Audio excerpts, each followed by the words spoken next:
आप लोगों ने ताजमहल की कहानी तो सुनी होगी।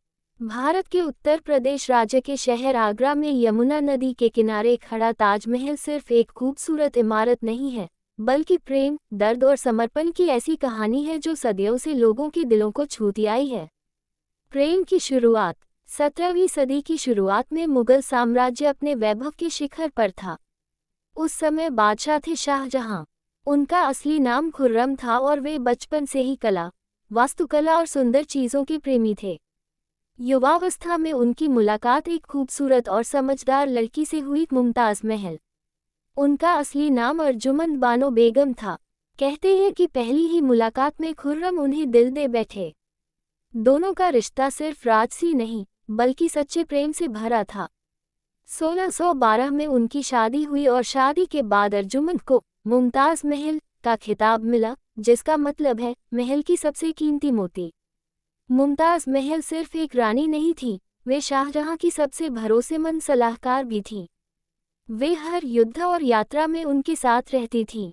दुख की घड़ी, शाहजहां और मुमताज़ के 14 बच्चे हुए, लेकिन 1631 में जब मुमताज़ अपने 14वें बच्चे को जन्म दे रही थी, तब उनकी तबीयत बिगड़ गई।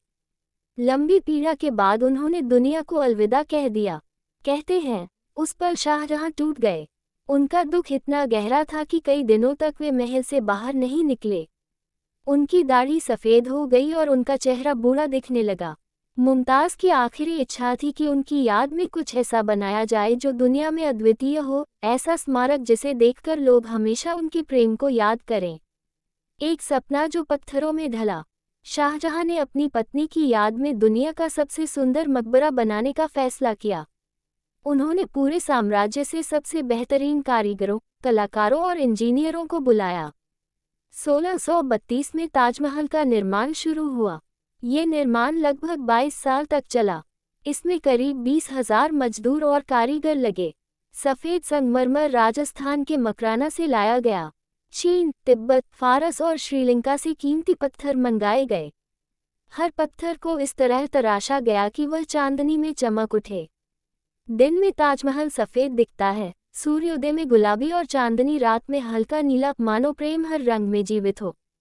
वास्तुकला का चमत्कार। ताजमहल सिर्फ एक मकबरा नहीं, बल्कि वास्तुकला का चमत्कार है। इसकी 4 मीनारें हल्की सी बाहर की ओर झुकी हुई हैं ताकि भूकंप आए तो मुख्य गुंबद पर न गिरें। मकबरे के अंदर कुरान की आयतें बेहद खूबसूरत अक्षरों में लिखी गई हैं। दीवारों पर जड़ाव काम किया गया है जिसे पीएत्रा ड्यूरा कहा जाता है। इसमें रंगीन पत्थरों से फूल और बेलें बनाई गई हैं।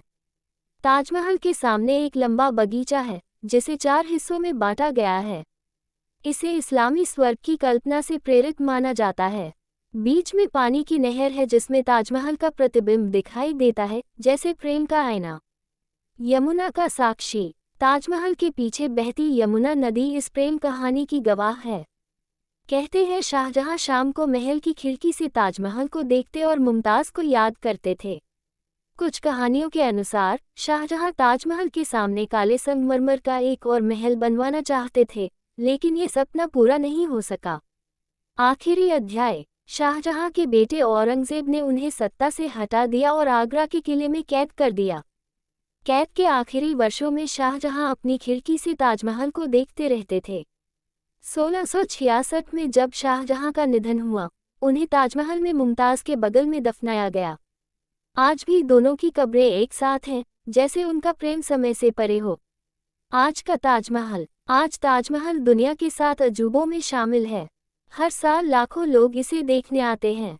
अलग अलग देशों, भाषाओं और संस्कृतियों के लोग यहाँ आते हैं और एक ही भावना लेकर लौटते हैं, प्रेम की शक्ति। जब सूरज उगता है और उसकी पहली किरण ताजमहल पर पड़ती है, तो लगता है जैसे शाहजहां का प्यार आज भी चमक रहा हो। रात में चांदनी जब इसके संगमरमर पर गिरती है, तो यह ऐसा लगता है जैसे मुमताज़ की मुस्कान आज भी जीवित हो। प्रेम का प्रतीक। ताजमहल हमें याद दिलाता है कि सच्चा प्रेम समय, दूरी और मृत्यु से भी बड़ा होता है। ये पत्थरों में ढली कविता है, संगमरमर में लिखा गीत है और एक बादशाह के दिल की कहानी है।